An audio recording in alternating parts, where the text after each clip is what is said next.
My dear students, welcome to the physics class, class 12th, the second chapter, electric potential and capacitance. In this chapter, in the last session, we discussed the concept of electric potential, the definition of electric potential, the potential due to a point charge we discussed, and the potential due to the n number of charges we discussed, and the potential due to a dipole we discussed. And we discussed the energy of a dipole, energy of a potential energy of a dipole. So, as we defined the electric potential as the amount of work done in moving a unit positive charge from infinite distance to the point where you are going to measure the electric potential. So, for a point charge, we derive the expression as, so at the end we get V is equal to 1 by 4 pi epsilon naught charge divided by distance. So, it's the equation for electric potential due to a point charge. So, from this equation we can observe that as the charge strength increases, the magnitude of the source charge increases, the potential also increases. So, they are directly related to each other. So, the charge is directly proportional to the potential. Charge is directly proportional to the electric potential. As we increase the strength of the charge, the potential of the conductor also goes on increases. So, we introduce a constant Q which is equal to C into V. What is C? C is a constant called capacitance.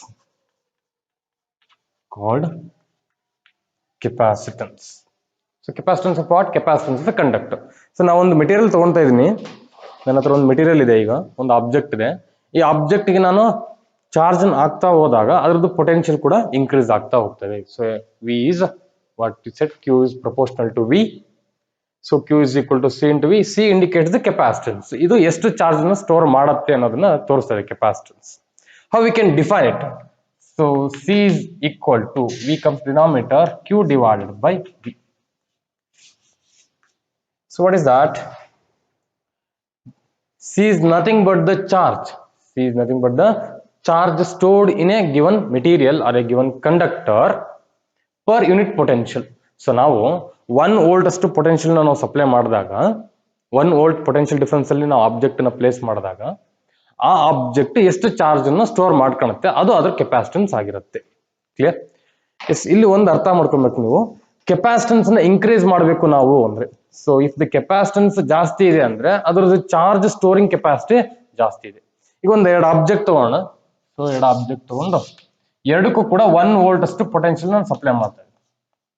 Potential difference ಎಷ್ಟು, ಎರಡಕ್ಕೆ ಎಷ್ಟಿದೆ? 1 volt ಅಷ್ಟು electric potential supply ಮಾಡ್ತಾ ಇದ್ದೀನಿ. First object ಇದು second object ಅಂತ ಅನ್ಕೊ. For example, if the first object stores maximum amount of charge, ಜಾಸ್ತಿ ಚಾರ್ಜಸ್ ನ ಸ್ಟೋರ್ ಮಾಡ್ತಾ ಇದೆ ಅಂತ ಅನ್ಕೊಂಡು, ಸೆಕೆಂಡ್ ಆಬ್ಜೆಕ್ಟ್ ಸ್ವಲ್ಪ ಚಾರ್ಜಸ್ ಕಡಿಮೆ ಸ್ಟೋರ್ ಮಾಡ್ತಾ ಇದೆ. ಎರಡಕ್ಕೂ ಪೊಟೆನ್ಷಿಯಲ್ ಸಪ್ಲೈ ಮಾಡಿದ್ ನಾವು 1 ವೋಲ್ಟ್ ಮಾತ್ರ. ಬಟ್ ಮೊದಲನೇ ಆಬ್ಜೆಕ್ಟ್ ಜಾಸ್ತಿ ಚಾರ್ಜಸ್ ನ ಸ್ಟೋರ್ ಮಾಡ್ತಾ ಇದೆ, ಎರಡನೇದು ಸ್ವಲ್ಪ ಕಡಿಮೆ ಚಾರ್ಜಸ್ ನ ಸ್ಟೋರ್ ಮಾಡ್ತಾ ಇದೆ. ಅಂದ್ರೆ ಮೊದಲನೇದಕ್ಕೆ ಕೆಪಾಸಿಟನ್ಸ್ ಜಾಸ್ತಿ ಇದೆ, ಮೊದಲನೇದಕ್ಕೆ ಕೆಪಾಸಿಟನ್ಸ್ ಜಾಸ್ತಿ ಇದೆ. So that's what the meaning of capacitance, capacity to store the electric charge. So in a case of conductor, we cannot store maximum amount of charges. So it depends on the capacitance, depends on the geometry, the size of the material. Yes, but in the case of conductors, we cannot store maximum amount of charges. So for that, we have a device called a capacitor. So we have a device called a capacitor. So ಇಲ್ಲಿ capacitance ನಮಗೆ ಜಾಸ್ತಿ ಬರಬೇಕು ಅಂದ್ರೆ potential ಕಡಿಮೆ ಇರಬೇಕು. Charge ಆಗ್ತಾ ಇದೀವಿ, ಕಂಡಕ್ಟರ್ಗೆ ನಾವು ಜಾಸ್ತಿ ಚಾರ್ಜ್ ಆಗ್ತಾ ಹೋದಾಗ್ಲೂ ಕೂಡ ಅದರದ್ದು ಪೊಟೆನ್ಷಿಯಲ್ ಏನಿರಬೇಕು, ಕಡಿಮೆ ರೈಸ್ ಆಗಬೇಕು, ಒಂದೇ ಸತಿ ಜಾಸ್ತಿ ರೈಸ್ ಆಗೋಗಿಲ್ಲ. ಈಗ ಫಾರ್ ಎಕ್ಸಾಂಪಲ್ 1 ಮತ್ತು 2 ನಾನು ತಗೊಂಡಿದ್ದೀನಿ, ಇಲ್ಲಿಗೂ ಕೂಡ ಒಂದಿಷ್ಟು ಚಾರ್ಜಸ್, ಇಲ್ಲೂ ಕೂಡ ಚಾರ್ಜಸ್ ಆಗ್ತಾ ಇದ್ದೀನಿ ನಾನು. ಎರಡಕ್ಕೂ ಕೂಡ ಸೇಮ್ ಅಮೌಂಟ್ ಆಫ್ ಚಾರ್ಜ್ ಆಗಿದಾಗ ಮೊದಲನೇದು ಸ್ವಲ್ಪ ಪೊಟೆನ್ಷಿಯಲ್ ರೈಸ್ ಆಗ್ತಾ ಇದೆ, ಎರಡನೇದು ಮೆಲ್ಲಕ್ಕೆ ಪೊಟೆನ್ಷಿಯಲ್ ರೈಸ್ ಆಗ್ತಾ ಇದೆ. ಅಂದ್ರೆ ಮೊದಲನೇದು ನಮಗೆ ಬೆಸ್ಟ್ ಅಂತ ಅನ್ಸುತ್ತೆ, ಮೊದಲನೇದು ಬೆಸ್ಟ್ ಕಂಡಕ್ಟರ್ ಅನ್ಸುತ್ತೆ. ನೀವು ಇನ್ನೂ ಕ್ಲಿಯರ್ ಆಗಿ ಅರ್ಥ ಮಾಡ್ಕೊಳ್ಳೋದಾದ್ರೆ ಒಂದು ಟ್ಯಾಂಕ್ ತಗೊಂಡ್ಬೇಡ ನಾವು. Let me consider tank. ಆಯ್ತಾ? ಎರಡಕ್ಕೂ ಕೂಡ 10 ಲೀಟರ್ ನೀರನ್ನ ಹಾಕೋಣ, ಎರಡು ಟ್ಯಾಂಕ್ ಕೂಡ 10 ಲೀಟರ್ ನೀರು ಹಾಕೋಣ. ಇದ್ರದ್ದು ಕೆಪಾಸಿಟಿ ನೋಡಿ ಜಾಸ್ತಿ ಇದೆ ಆಕ್ಚುಲಿ. ಇದು ಇಷ್ಟು ರೈಸ್ ಆಯ್ತು, 10 ಲೀಟರ್ ನೀರು ಹಾಕಿದೀವಿ, ಇದಕ್ಕೂ ಕೂಡ 10 ಲೀಟರ್ ನೀರು ಹಾಕಿದ್ವಿ. ಇದು ಸ್ವಲ್ಪ ರೈಸ್ ಆಗಿದೆ, ಇಷ್ಟು ರೈಸ್ ಆಗಿದೆ. ಬಟ್ ಇದ್ರದ್ದು ಪೊಟೆನ್ಷಿಯಲ್ ಜಾಸ್ತಿ ರೈಸ್ ಆಗಿದೆ. ನೋಡಿ ಹೈಟ್ ಏನಾಗಿದೆ, ಇದರದ್ದು ಟ್ಯಾಂಕಿನ ಹೈಟ್ ಜಾಸ್ತಿ ಆಗಿದೆ. ಹೈಟ್ ಜಾಸ್ತಿ ಆಗಿದೆ ಅಂದ್ರೆ ಎರಡಕ್ಕೂ ಹಾಕಿದ್ದು same amount of charges, same amount of electric water ಅಂತ ಅನ್ಕೊಂಡ್ರೆ ಇದ್ರದ್ದು ರೈಸ್ ಕಡಿಮೆ ಇದೆ, ಇದ್ರದ್ದು ರೈಸ್ ಜಾಸ್ತಿ ಇದೆ. ಅಂದ್ರೆ ಇದ್ರದ್ದು ಎಲೆಕ್ಟ್ರಿಕ್ ಪೊಟೆನ್ಷಿಯಲ್ ಜಾಸ್ತಿ ಇದೆ. ಪೊಟೆನ್ಷಿಯಲ್ ಜಾಸ್ತಿ ಆಗ್ತಾ ಇದೆ ಅಂದ ತಕ್ಷಣ ಕೆಪಾಸಿಟನ್ಸ್ ಏನಾಗ್ತಾ ಇದೆ, ಡಿಕ್ರೀಸ್ ಆಗ್ತಾ ಇದೆ. ಬಟ್ ಇಲ್ಲಿ ಏನಾಯ್ತು, ಕೆಪಾಸಿಟಿ ಇದೆ ಇದಕ್ಕಿನ್ನು, ನೀವು ಇದಕ್ಕೆ ಇನ್ನೂ 10 ಲೀಟರ್ ಹಾಕಿದ್ರೆ ಸ್ಟೋರ್ ಮಾಡುತ್ತೆ, ಅದ್ರ ಮೇಲೆ ಇನ್ನೂ 10 ಲೀಟರ್ ಹಾಕಿದ್ರೆ ಕೂಡ ಸ್ಟೋರ್ ಮಾಡ್ತಾ ಇದೆ. ಅಂದ್ರೆ ಇಲ್ಲಿ ಅರ್ಥ ಮಾಡ್ಕೊಬೇಕಾಗಿರೋದು, ನಾವು ಕೆಪಾಸಿಟನ್ಸ್ ಜಾಸ್ತಿ ಇರಬೇಕು ಅಂದ್ರೆ for a given amount of charge potential rise should be very slow. Potential slow ಆಗಿ ರೈಸ್ ಆಗಬೇಕು. ಸೊ ಅಂತಹ ಮೆಟೀರಿಯಲ್ಸ್ ನ ಸಾಲ್ವ್ ಮಾಡ್ಕೊಬೇಕಾಗತ್ತೆ ನಾವು. So here is a device to overcome that problem. We have a device called a capacitor. So what is a capacitor? Very simple device, consists of two conductors. So very simple. ಎರಡು conductor ತಗೊಂಡ್ರೆ ಮುಗಿತು, ಇದೊಂದು conductor ಇದೊಂದು conductor, ಎರಡನ್ನು ಸ್ವಲ್ಪ ಅಕ್ಕಪಕ್ಕ ಇಟ್ಬಿಟ್ರೆ that acts as a capacitor. So here that is symbolically represented by this one, the symbol that represents the capacitor. The two plates we have, one is the positive plate plus Q charges, another one consists of charge minus Q. If you connect it to a cell or a battery or a source, what happens here, ಇಲ್ಲಿ ಏನಾಗ್ತದೆ, capacitor ಅಲ್ಲಿ ನಾವು charges ಅನ್ನು store ಮಾಡ್ತಾ ಇದೀವಿ ಅಂದ್ರೆ charges ಅನ್ನು ನಾವು ಎಲ್ಲಿಂದ ತಂದು ಅಲ್ಲಿಗೆ ಸುರಿತಾ ಇಲ್ಲ, ನಾವು ಎಲ್ಲಿಂದ ತಂದು ಅಲ್ಲಿಗೆ ಹಿಂಗ್ ಸುರಿತಾ ಇಲ್ಲ, ನಾವೇನು just we are transferring the charges from one plate to another plate. ಅದನ್ನ ಹೆಲ್ಪ್ ಮಾಡೋದು ಯಾರ್ತ, ನಮ್ಮ ಬ್ಯಾಟ್ರಿ ಹೆಲ್ಪ್ ಮಾಡ್ತದೆ. ಈ ಬ್ಯಾಟ್ರಿ ಏನ್ ಮಾಡುತ್ತೆ, ಚಾರ್ಜಸ್ ಅನ್ನ ಒಂದು ಪ್ಲೇಟ್ ಇಂದ ತೆಗೆದು ಇನ್ನೊಂದು ಪ್ಲೇಟಿಗೆ ಆಗ್ತಾ ಇದೆ. ಆ ಕೆಲಸ ಮಾಡೋದು ಯಾರು, the source are a cell. Positive charge ಆಗ್ತಾ ಇದೆ, ಇದು ನೆಗೆಟಿವ್ ಚಾರ್ಜ್ ಆಗ್ತಾ ಇದೆ. ಒಂದು ಸೋರ್ಸ್ ಅನ್ನ ಕೆಪಾಸಿಟರ್ ಕನೆಕ್ಟ್ ಮಾಡಿದ ತಕ್ಷಣ ಒಂದು ಪ್ಲೇಟ್ ಪಾಸಿಟಿವ್ ಪ್ಲೇಟ್ ಇನ್ನೊಂದು ನೆಗೆಟಿವ್ ಪ್ಲೇಟ್ ಆಕ್ಟ್ ಆಗ್ತಾ ಇದೆ ಅಂದ್ರೆ ಏನಾಗ್ತದೆ, ಸೊ ನೆಗೆಟಿವ್ ಯಾಕಾಗತ್ತೆ, ನಂಬರ್ ಆಫ್ ಎಲೆಕ್ಟ್ರಾನ್ಸ್ ಜಾಸ್ತಿ ಆಗ್ತದೆ. ಎಲೆಕ್ಟ್ರಾನ್ಸ್ ಎಲ್ಲಿಂದ ಬಂತು, ಎಲೆಕ್ಟ್ರಾನ್ಸ್ ಎಲ್ಲಿಂದ ಬರ್ತದೆ, ಈ ಕಡೆ ಪ್ಲೇಟ್ ಇಂದ ಬರ್ತದೆ. ಇದು ಪಾಸಿಟಿವ್ ಚಾರ್ಜ್ ಪ್ಲೇಟ್ ಇದೆ, ಇಲ್ಲಿರಂತ ಎಲೆಕ್ಟ್ರಾನ್ಸ್ ಗಳನ್ನ ಈ ಪ್ಲೇಟ್ ಮೇಲೆ ತಂದು ಹಾಕ್ತಾ ಇರೋ ಯಾರು, ಸೋರ್ಸ್. ಇಲ್ಲಿ ನೆಗೆಟಿವ್ ಎಲೆಕ್ಟ್ರಾನ್ಗಳ ಸಂಖ್ಯೆ ಕಡಿಮೆ ಆಗ್ತಾ ಇದೆ, ಫಸ್ಟ್ ಪ್ಲೇಟ್ ಅಲ್ಲಿ ಎಲೆಕ್ಟ್ರಾನ್ಗಳ ಸಂಖ್ಯೆ ಕಡಿಮೆ ಆಗ್ತಾ ಇದೆ ಅಂದ್ರೆ ಅಲ್ಲಿ ಪಾಸಿಟಿವ್ ಚಾರ್ಜ್ ಆಗಿ ಇದು ಬಿಹೇವ್ ಮಾಡ್ತಾ ಇದೆ. So this what the system of capacitor. Capacitor it can be defined as the system of two parallel plates or two conductors separated by a very small distance. Yes. So this is about capacitor. And now we'll derive the expression for capacitance of a parallel plate capacitor. So it is in exam they are repeatedly asked for 3 marks and also for 5 marks. Now we'll derive the equation for capacitance of a parallel plate capacitor. Yes. Capacitance of a parallel plate capacitor. Parallel plate capacitor. It is a system of two plates which are parallel to each other. It is connected a source, a battery eliminator or a cell of potential V, positive plate and is a negative plate.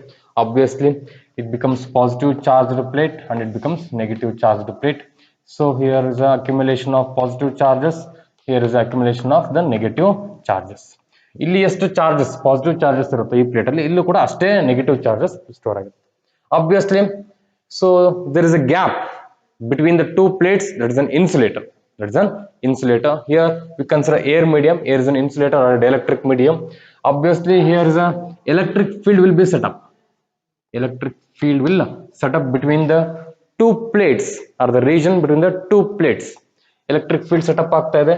You can observe that as the storage of charges increases, where charging means we are going to increase the number of charges on the plates. As the charge strength on the plates increases, electric field between the two plates also goes on increases. We can observe here. Yes. And now we'll derive the expression for capacitance. We need expression for capacitance. You know that while defining the capacitance, we come across the equation Q is equal to C into V. What is C? C becomes Q divided by V. So this is what V is the potential difference between the plates plus Q and minus Q, and Q is what the charge stored on the capacitor. Yes. Now read the equation for electric field. Electric field between the two plates plus Q and minus Q. So that is in terms of potential E is equal to V divided by D. So we derive this equation as electric field as the negative gradient of electric potential dV by dx. Yes, here is what d is the distance between the two plates, and it has area a is the area of the plates, d is the separation between the two plates. Clear? V is what the potential difference. Clear? And now what is the value of V and E? E is what the electric field strength. Electric field strength of the two plates we have need. ನಮಗೆ ಏನು ಬೇಕಾಗಿದೆ ಇಲ್ಲಿಗ electric field strength ಬೇಕು. Last chapter ಅಲ್ಲಿ electric field strength due to a plate we derived is equal to sigma divided by 2 epsilon naught. So this is for a single plate. ಒಂದು plate ಇದ್ರೆ ಈ equation ಬರ್ತಾ ಇದೆ. So ನಮ್ಮ ಹತ್ರ ಎರಡು ಪ್ಲೇಟ್ ಇದೆ. So plus sigma divided by 2 epsilon not. So this is what the net electric field strength. Clear? Net electric field strength. We have to add up each ಎರಡನ್ನು add ಮಾಡಬೇಕು. ಯಾಕೆಂದ್ರೆ ಇದು ಪಾಸಿಟಿವ್ ಇದೆ, ಇದು ನೆಗೆಟಿವ್ ಇದೆ. Positive ಇದ್ರೆ ಅವೇ, negative ಇದ್ರೆ towards. ಅಂದ್ರೆ ಎರಡು ಎಲೆಕ್ಟ್ರಿಕ್ ಫೀಲ್ಡ್ ಸ್ಟ್ರೆಂತ್ ಕೂಡ ಒಂದೇ ಡೈರೆಕ್ಷನ್ ಇದೆ. ಹಾಗಾಗಿ ಎರಡನ್ನು ಕೂಡ ನಾವು ಆಡ್ ಅಪ್ ಮಾಡ್ತಾ ಇದ್ದೀವಿ. Clear? And now net electric field strength becomes 1/2 1/2. ಎರಡನ್ನು ಕೂಡಿದ್ರೆ 1 ಆಗುತ್ತೆ. So the equation becomes sigma by epsilon naught. So let me compare these two equations called equation 1, 2 and 3. And comparing equation 2 and 3. Equation 2 ಮತ್ತೆ 3 ನ compare ಮಾಡಿದ್ರೆ ಇಲ್ಲಿ ನೋಡಿ, left side same ಇದೆ, right side V by D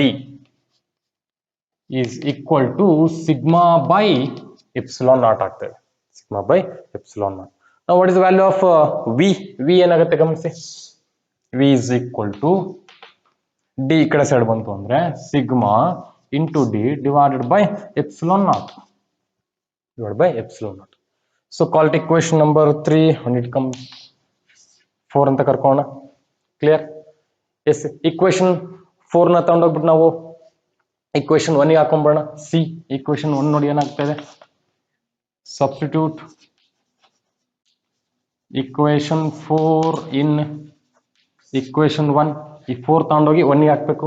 1 ಅಲ್ಲಿ ಏನಿದೆ, ಇಲ್ಲಿ V ಇದೆ, ಡಿನಾಮಿನೇಟರ್ ಅಲ್ಲಿ ವಿ ಬದಲು ಇದನ್ನ ಬರ್ದ್ಬಿಡೋಣ. ಅಲ್ಲಿಗೆ ಏನಾಗುತ್ತೆ ನೋಡಿ, equation C is equal to numerator Q ಆಗಿದೆ, ಕ್ಯೂ ಹಾಗೆ ಬರ್ದ್ಬಿಡಿ. ಡಿನಾಮಿನೇಟರ್ ಏನಿದೆ, ವಿ ಬದಲು ಮರಿಬೇಕು ಈಗ ನಾವು, sigma S D divided by epsilon naught. Epsilon goes to numerator, ಇನ್ನೊಂದು ಸ್ಟೆಪ್ ಬರ್ದ್ಬಿಡೋಣ. C is equal to Q into epsilon naught divided by sigma into D. Clear? So this is what the capacitance. And now, but you know the value of sigma. What is sigma? Sigma ಅಂದ್ರೆ ಏನು? Sigma is the surface charge density. Sigma is what? Surface charge density. Sigma is nothing but charge divided by area. Charge by area. If you substitute here, C is equal to charge epsilon naught divided by, in the place of sigma we are writing charge by area, Q by A into D. So Q they get cancel, A goes to numerator. Very simple equation you get. C is equal to A goes to numerator, epsilon naught divided by D. So this is what the expression for capacitance of a parallel plate capacitor. What we get? A epsilon naught D. In the denominator we get D. Here we can observe that capacitance of a capacitor depends only on the size and the dimensions. A area ಮೇಲೆ depend ಆಗ್ತಾ ಇದೆ, ಮತ್ತು ಅವೆರಡರ ಮಧ್ಯೆ ಇರುವಂತಹ separation ಮೇಲೆ depend ಆಗ್ತಾ ಇದೆ. As we increase the area of the plates, the capacitance increases. One more factor, D is inversely related here. It means there are two plates, they must be close to each other. ಎರಡು ಕೂಡ ತುಂಬಾ ಹತ್ತತ್ರ ಇರಬೇಕು, ದೂರ ಇದ್ದಾಗ ಆಗಲ್ಲ. D must be very small, then only capacitance will be increased. So it depends on A and D, that is separation. And one more factor, so if you observe this equation, but see, ನಮ್ಮ intention ಏನಪ್ಪಾ ಅಂದ್ರೆ capacitance ನ ಜಾಸ್ತಿ ಮಾಡಬೇಕಪ್ಪ ಅಂದ್ರೆ potential between two plates ನ decrease ಮಾಡಬೇಕು. Potential decrease ಮಾಡೋದಕ್ಕೆ ಒಂದು ಸರ್ಕಸ್ ಇಲ್ಲಿ ಗೊತ್ತಾಗ್ಬಿಟ್ಟಿದೆ, ಎ ಮತ್ತೆ ಡಿ ಮೇಲೆ ಡಿಪೆಂಡ್ ಆಗ್ತಿದೆ, ಒಂದು ಮಾಡಬಹುದು. ಮತ್ತೊಂದು ಕೆಲಸ ಏನು, ಬೈ ಇಂಟ್ರೊಡ್ಯೂಸಿಂಗ್ ದ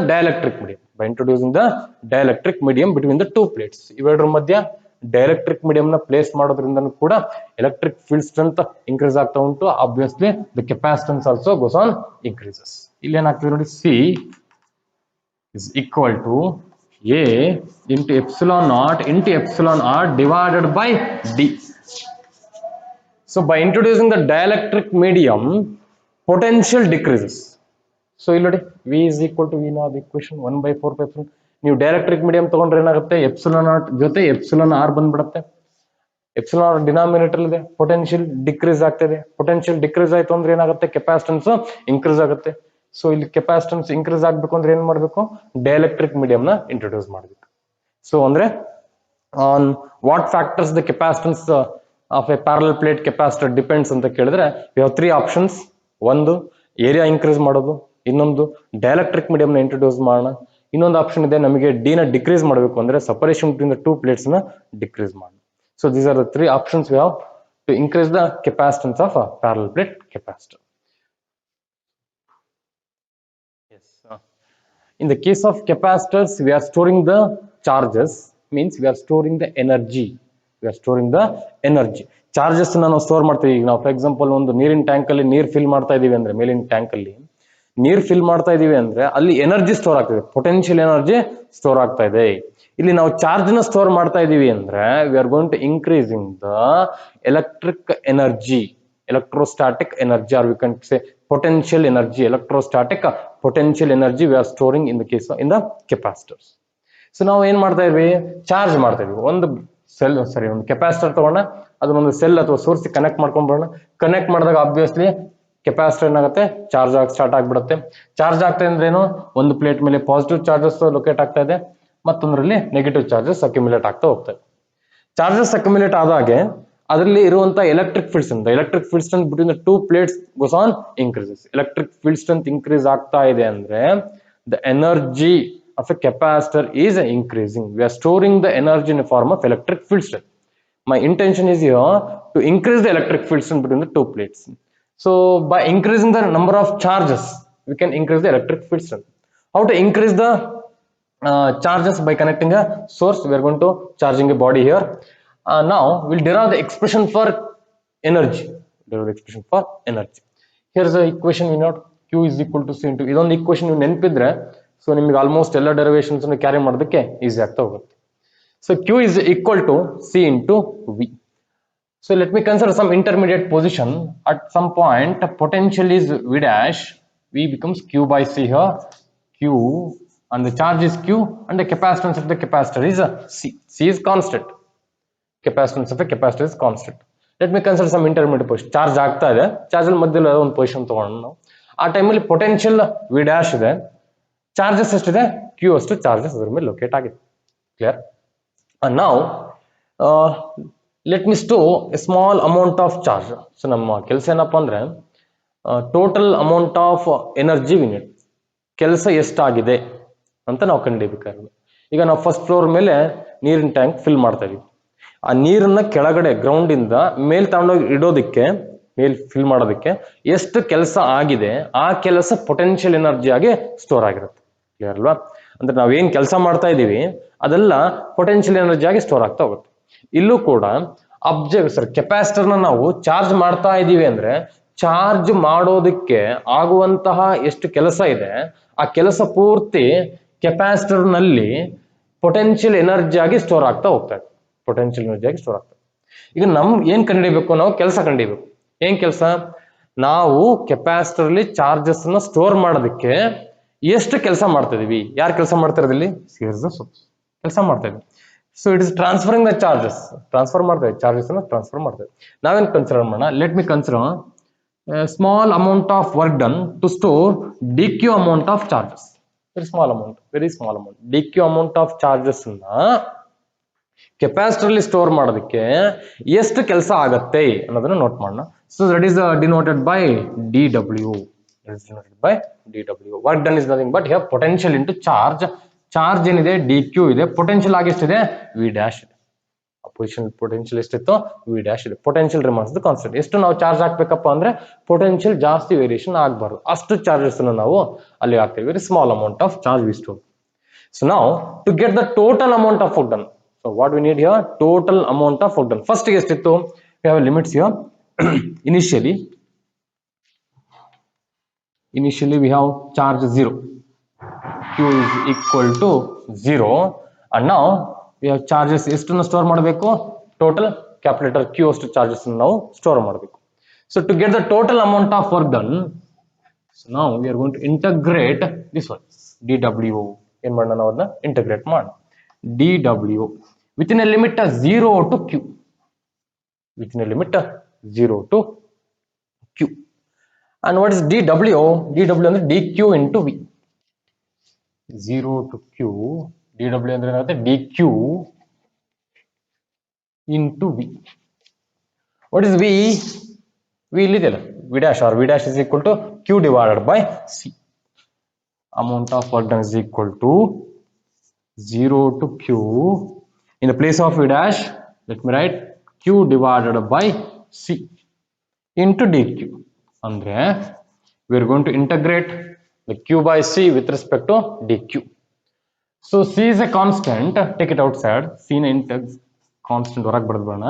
ಸೊ ಹಾಗಾದ್ರೆ ಏನು ಇಂಟಗ್ರೇಟ್ ಮಾಡಬೇಕು ನಾವು? q ನ ಇಂಟಗ್ರೇಟ್ ಮಾಡಬೇಕು with respect to dq. So this is what amount of work done. So integration ಮಾಡಬೇಕು. Very simple formula we have. So x to the power n with respect to dx. ಈ formula ಇದ್ರೆ equation, integration of x to the power n with respect to dx ಇದ್ರೆ ನಮಗೆ formula x to the power n plus 1 divided by n plus 1. ಇಲ್ಲಿ ಆ formula ಇದೆ ನೋಡಿ, q to the power 1 ಇದೆ, ಇಲ್ಲಿ x to the power n ಅಂದ್ರೆ n place ಅಲ್ಲಿ ಏನಿದೆ? 1 ಇದೆ. n ಪ್ಲೇಸ್ ಅಲ್ಲಿ 1 ಇದೆ. ಅಲ್ಲಿಗೆ 1 by c ಇಂಟಗ್ರೇಟ್ ಮಾಡಿದ್ರೆ ನಿಮಗೆ q to the power 1, n place ಅಲ್ಲಿ 1 ಇದೆ, 1 plus 1, ಅಲ್ಲಿ 1 plus 1 divided by 1 plus 1. Clear? So this is work done is equal to, so within a limit 0 to q, 0 to q, and 1 by c, 1 by c ಏನಾಗ್ತದೆ? q square divided by 2 ಆಗ್ತದೆ, q square divided by 2 within a limit 0 to q.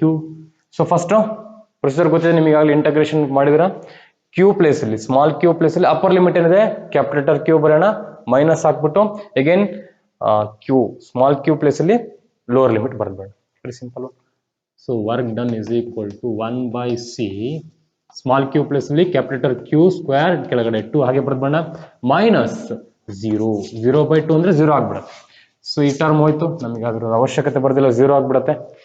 ಉಳಿದಿದ್ದೇನಾಗಾದ್ರೆ q square divided by 2, ಇಲ್ಲಿ c ಇದೆ. So the final equation we get work done. In the place of work done, we can replace it by u, the energy stored becomes 1 by c, q square divided by 2. So q square divided by 2c. So this is what the expression for energy stored in a capacitor. Energy stored in a capacitor. Yes, so now we'll move to the combination of capacitors. While connecting the capacitors, we have two methods to connect the capacitors depending on the capacitance we need. The one is the series combination, another is the parallel combination. The series combination is the one in which we are going to connect the capacitors end by end, end to end contact. So here is the circuit diagram that shows the series combination. Here is the one capacitor of capacitance C1. Another capacitor we have, so that is connected to the another end of the capacitor. This is another capacitor. So ಈ terminals ನೋಡಿ end to end contact ಮಾಡ್ತಾ ಹೋಗ್ತೀವಿ. ಇದು capacitance C2 ಉಂಟು. So now it is connected to a source. Potential is V. Here is the potential. And when we connect the source to the combination, the charges starts to flow through the capacitors. So charges ಈಗ ಬರ್ತಾ ಇದೆ, charges ಈಗ flow ಆಗ್ತಾ ಇದೆ. ಇಲ್ಲಿ ಎಷ್ಟು charges store ಆಗುತ್ತೆ, ಇಲ್ಲೂ ಕೂಡ ಅಷ್ಟೇ ಚಾರ್ಜಸ್ ಸ್ಟೋರ್ ಆಗ್ತದೆ. The charges on the capacitor remains the same. So potential gets divided, V1 and this is V2. So potential ಏನಾಗ್ತಾ ಇದೆ, ಡಿವೈಡ್ ಆಗ್ತಾ ಉಂಟು, but the charge remains the same.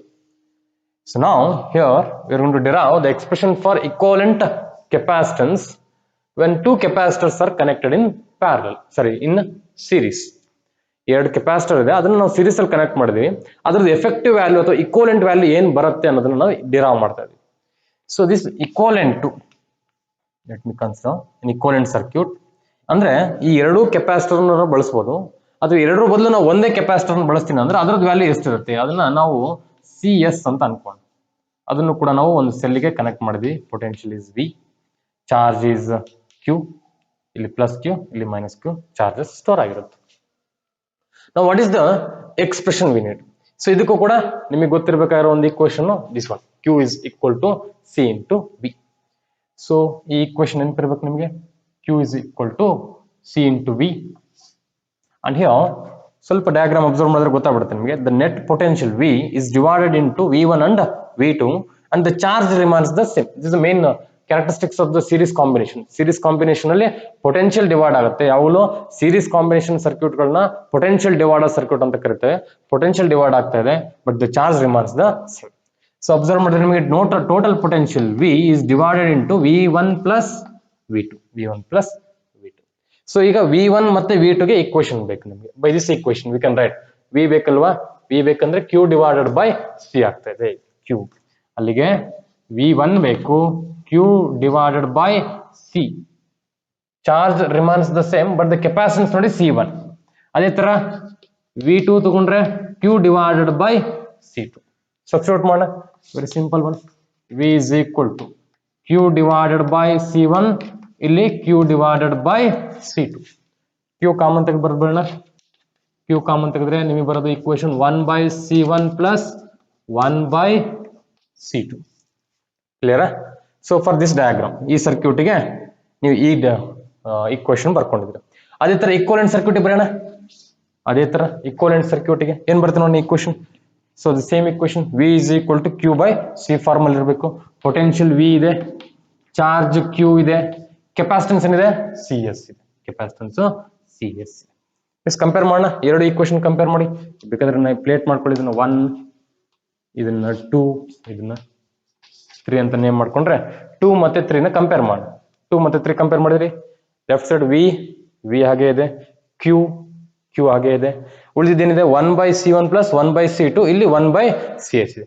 So by comparing equation 3 and 2 we get ಏನ್ ಬರುತ್ತೆ ನಮಗೆ ನೋಡಿ, 1 by CS is equal to 1 by C1 plus 1 by C2. So this is for the capacitors when connected in series. So ಅಥವಾ ಇದನ್ನು ನೀವು ಈ ತರನು ಕೂಡ ಬರೀಬಹುದು. We can also write it as C1 into C2 divided by C1 plus C2. So another form to represent CS. ನೀವು LCM ತಗೊಂಡು reciprocal ತಗೊಂಡ್ರೆ ಸಿಗ್ಬಿಡುತ್ತೆ. CS is equal to the product of the capacitance divided by sum of the capacitance. ಇಲ್ಲ ಒಂದು observe ಮಾಡಬೇಕು, the effective capacitance decreases. Series combination ಏನಾಗ್ಬಿಡುತ್ತೆ, effective capacitance decrease ಆಗ್ಬಿಡುತ್ತೆ. ಒಂದು ಪ್ರಾಬ್ಲಮ್ ನೋಡ್ಬೇಕಾದ್ರೆ ಎರಡು ಕೆಪಾಸಿಟರ್ ತಗೋಣ, ಎರಡು 1 C1 is equal to 1, C2 is equal to 2 microfarad ಅಂತ ಅನ್ಕೋಣ. 2 microfarad ಇದ್ರೆ ಎಫೆಕ್ಟಿವ್ ಕೆಪಾಸಿಟನ್ಸ್ ಎಷ್ಟಾಗುತ್ತೆ ಅಂತ ಒಂದು ಸಣ್ಣ ಕ್ಯಾಲ್ಕುಲೇಷನ್ ಮಾಡಿದ್ರೆ ಗೊತ್ತಾಗ್ಬಿಡುತ್ತೆ. ಇದು 1 microfarad, ಇದು 2 microfarad. 1 into 2 2 ಮೈಕ್ರೋ ಅಲ್ಲಿಗೆ 10⁻⁻12 ಆಗ್ತಾ ಇದೆ. ಕೆಳಗಡೆ 1 microfarad plus 2 microfarad, 1 plus 2 3 microfarad, 3 micro 10⁻⁻6. See ನೋಡಿ 2 by 3 this less than 1, 2 by 3 ಇದು ಲೆಸ್ ದೆನ್ 1 ಬರ್ತಾ ಇದೆ. ಇದು ಇಂಟು 10⁻⁻6 ಕ್ಯಾನ್ಸಲ್ ಆದ್ರೆ ಬರುತ್ತೆ.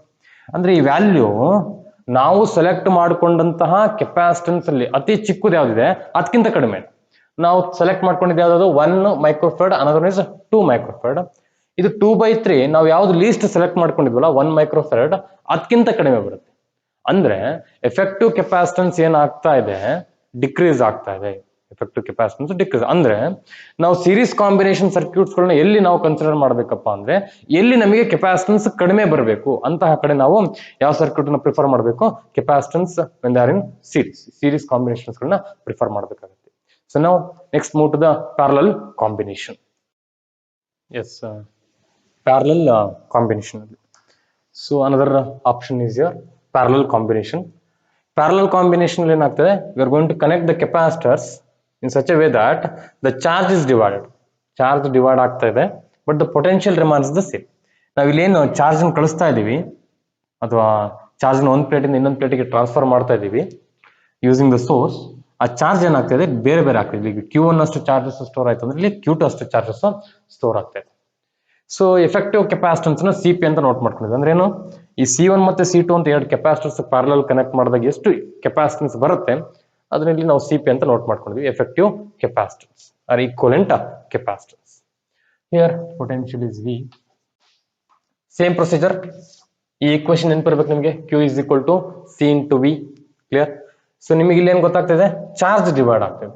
Q1 ಮತ್ತೆ Q2 ಚಾರ್ಜ್ ಡಿವೈಡ್ ಆಗ್ತದೆ ಅಂದ್ರೆ ನೆಟ್ ಚಾರ್ಜ್ ಏನಾಗಿರುತ್ತೆ, Q ಆಗಿರುತ್ತೆ. ಚಾರ್ಜ್ Q1 ಪ್ಲಸ್ Q2 ಆಯ್ತು. ಸೊ Q1 ಮತ್ತೆ Q2 ಈಕ್ವೇಶನ್ ಬರ್ಕೊಳ್ಳಿ ಅಷ್ಟೇ. ಇಲ್ಲೇ ಇದೆ equation, Q plus C into V. Q1 ಏನಾಗುತ್ತೆ ಹಾಗಾದ್ರೆ, Q1 is equal to capacitance C1, potential same V, potential V. ಅದೇ ತರ Q2 C2 into V, C2 into V. Substitute ಮಾಡೋಣ ಅಷ್ಟೇ, very simple one. Q is equal to Q1 C1 into V, Q2 C2 into V. V common ತೆಗೆದ್ಬಿಡೋಣ, ಹಾಗಾದ್ರೆ ಉಳಿಯೋದು ಒಳಗಡೆ C1 plus C2. Clear? ಅದೇ ತರ ಈಕ್ವಲೆಂಟ್ ಸರ್ಕ್ಯೂಟ್ಗೆ, ಈಕ್ವಲೆಂಟ್ ಸರ್ಕ್ಯೂಟ್ ಮಾಡೋದಾದ್ರೆ ನೀವು very simple equation again same, Q C into V. Capacitance CP ಆಗಿರುತ್ತೆ, ಕೆಪಾಸಿಟನ್ಸ್ ಏನಾಗಿರುತ್ತೆ CP ಆಗಿರುತ್ತೆ. ಕಂಪೇರ್ ಮಾಡಿ ಎರಡನ್ನು, ಲೆಫ್ಟ್ ಸೈಡ್ Q, ಇಲ್ಲೂ Q ಇದೆ, ಪೊಟೆನ್ಷಿಯಲ್ V ಹಾಗೆ ಇದೆ. ಉಳಿದಿದ್ದೇನು, C1 ಪ್ಲಸ್ C2 ಪ್ಲೇಸ್ ಅಲ್ಲಿ ಇಲ್ಲಿದೆ CP ಅಲ್ವಾ? ಅಲ್ಲಿಗೆ ಕಂಪೇರ್ ಮಾಡಿದ್ರೆ ಈಕ್ವೇಶನ್ ಸಿಗುತ್ತೆ, CP is equal to C1 plus C2. So ಈಗ ನೀವು ಹೇಳ್ಬಿಡ್ತೀರಾ ಎಫೆಕ್ಟಿವ್ ಕೆಪಾಸಿಟನ್ಸ್ ಏನಾಗ್ತದೆ, ಇನ್ಕ್ರೀಸ್ ಆಗ್ತಿದೆ ಅಲ್ಲ. Effective capacitance when the two capacitors are connected in parallel the increases. ನೋಡಿ ಇಲ್ಲಿ ಅಬ್ವಿಯಸ್ಲಿ ಅಗೇನ್ ಇಲ್ಲಿ 1 ಮೈಕ್ರೋಫ್ಯಾರಡ್ C1, C2 ನ 2 ಮೈಕ್ರೋಫ್ಯಾರಡ್ ತಗೊಂಡ್ರೆ ಆಡ್ ಅಪ್ ಮಾಡಿದ್ರೆ ನಿಮಗೆ 3 ಮೈಕ್ರೋಫ್ಯಾರಡ್ ಬರ್ತದೆ. ಲಾಸ್ಟ್ ಟೈಮು 2/3 ಬಂದಿತ್ತು ಸೀರೀಸ್ ಅಲ್ಲಿ ಕನೆಕ್ಟ್ ಮಾಡಿದಾಗ, ಬಟ್ ಇಲ್ಲಿ ಎಫೆಕ್ಟಿವ್ ಕೆಪಾಸಿಟನ್ಸ್ ಏನಾಗ್ತಾ ಇದೆ, ಇನ್ಕ್ರೀಸ್ ಆಗ್ತಾ ಇದೆ. ಅಂದ್ರೆ ನಾವು ಪ್ಯಾರಲಲ್ ಕಾಂಬಿನೇಷನ್ ಎಲ್ಲಿ ಯೂಸ್ ಮಾಡ್ತೇವೆ, when we need A more capacitive circuit. Capacitance ಜಾಸ್ತಿ ಬೇಕಾಗಿರುವಂತಹ ಸರ್ಕ್ಯೂಟ್ಸ್ ಗಳಲ್ಲಿ ನಾವು ಸೊ ಪ್ಯಾರಲಲ್ ಕಾಂಬಿನೇಷನ್ಸ್ ಅನ್ನ ಬಳಸ್ತಾ ಹೋಗ್ತಿದೀವಿ. S. So in this session we discussed about the capacitance of a parallel plate capacitor. So this is the equation when it introduce the dielectric medium, epsilon R, capacitance increases, you know that. And this is the energy stored in a capacitor. One more equation, that is we derived CS. What? CS. If consider two capacitors, CS is equal to C1 into C2 divided by C1 plus C2. And here one more equation, CP is equal to C1 plus C2. Yes, this is about the capacitance and the capacitance of a capacitor, about the potential and capacitance. Okay, thank you my dear students, thank you.